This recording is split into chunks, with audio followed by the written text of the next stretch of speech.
দক্ষিণ কোরিয়ার বিমানবন্দরে যাত্রীবাহী বিমান বিধ্বস্ত, 176 জন নিহত। দক্ষিণ কোরিয়ার একটি বিমানবন্দরে 181 জন যাত্রী সহ একটি বিমান বিধ্বস্ত হয়েছে।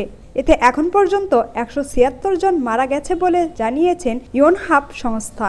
দেশটির দক্ষিণ পশ্চিমাঞ্চলীয় অঞ্চলে মুয়ান আন্তর্জাতিক বিমানবন্দরের রানওয়ে থেকে ছিটকে গিয়ে পাশের দেয়ালের সাথে সংঘর্ষ হয় বিমানটির। এ সময় বিমানটিতে মোট 175 জন যাত্রী ও 6 জন ক্রু ছিল। যাত্রীদের মধ্যে 173 জন দক্ষিণ কোরিয়ার আর 2 জন থাই নাগরিক।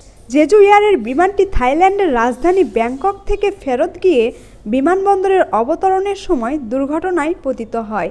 ইয়োনহাপ জানিয়েছে, এখন পর্যন্ত একজন যাত্রী ও একজন ফ্লাইট সহকারীকে জীবিত উদ্ধার করা হয়েছে। বিমানবন্দরের একজন কর্মকর্তা বার্তা সংস্থা রয়টার্সকে জানিয়েছেন, উদ্ধারকর্মীরা বিমানটির পেছনের দিক থেকে যাত্রীদের উদ্ধারের চেষ্টা করেছিলেন। মধ্য আকারের এই বিমানবন্দরটি 2007 সালে চালু করা হয়েছিল। এখান থেকে এশিয়ার বিভিন্ন গন্তব্যে বিমান চলাচল করে। বিমানটি কেন দুর্ঘটনায় পড়ল বা কেন রানওয়ে থেকে ছিটকে গেল তা এখনও জানা যায়নি। তবে পাখির কারণে ল্যান্ডিং গিয়ার অকার্যকর হয়ে এটি হতে পারে বলে ইয়োনহাপের খবরে বলা হয়েছে। এদিকে সত্যতা যাচাই করা যায়নি এমন একটি ভিডিও ফুটেজ সামাজিক মাধ্যমে ছড়িয়ে পড়েছে। এতে দেখা যাচ্ছে বিমানটি রানওয়ে থেকে ছিটকে পড়ছে এবং বিমানবন্দরের দেয়ালে গিয়ে আঘাত করছে। কিন্তু দেয়াল আছড়ে পড়ার আগেই বিমানের এক অংশে আগুন ধরে যায়। আরেকটি ফুটেজে দেখা যাচ্ছে কালো ধোঁয়ার কুণ্ডলী আকাশের দিকে উঠছে।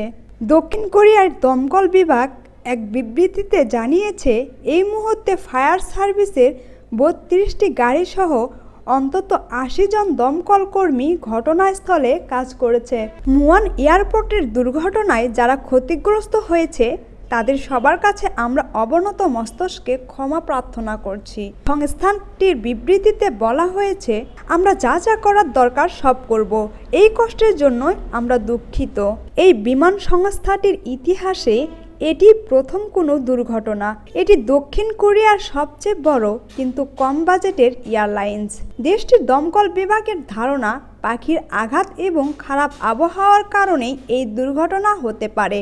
তবে প্রকৃত কারণ অনুসন্ধানে তদন্ত চলছে বলে জানিয়েছেন ফায়ার সার্ভিসের প্রধান লি জিয়ং হুন।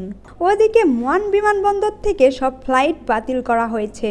দুর্ঘটনার খবর পেয়ে ঘটনাস্থলে গেছেন দেশটির ভারপ্রাপ্ত প্রেসিডেন্ট চোই সাং মক। তার কার্যালয় থেকে জানানো হয়েছে যে তিনি উদ্ধার কাজের জন্য প্রয়োজনীয় লোকবল, উপকরণ ও চিকিৎসা সেবা নিশ্চিত করার নির্দেশ দিয়েছেন।